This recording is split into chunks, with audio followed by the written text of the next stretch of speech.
hitherto, China was not quite attractive. The latest data from China is a slightly more attractive number than what people might have thought. If they do indeed turn on the taps of the stimulus, then valuation-wise, it's way more attractive than a lot of markets.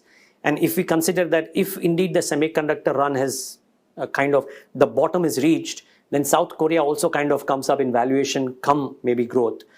Is that a counter to India's attractiveness in the region for global FIIs?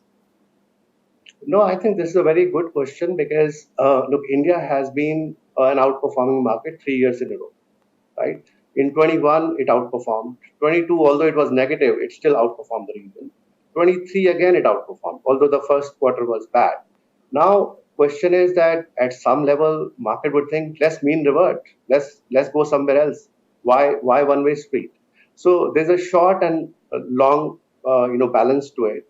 But I would probably think that two ways to think about it. That's if China were to rebound, and given that these relative opportunities are very, very, good and very cheap, then immediate risk would be that some tactical outflow can happen. Doubtless, that's a risk. But question is how deep that will, how sustained that will, right?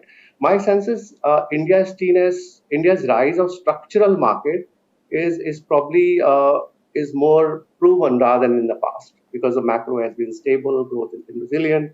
So I would probably think that if valuation correct a little bit, there's a case for rebound in India back again. So that effect will be short.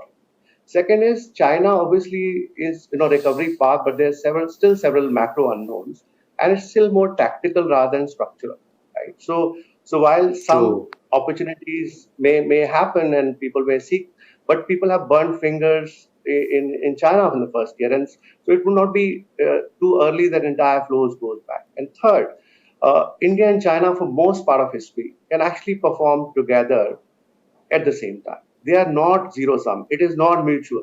It's 1 or 2 years that happens because see, China for a typical year would attract 100 billion inflows. India 10 to 15. Right now question is that for China to rise, India is not a lone market that can supply all the funding and all those things. It can come from elsewhere as well. So put that together, risk is there definitely, but I would probably think that such a tactical risk would create opportunities for India position to become more valuable, and hence this would be very short-lived.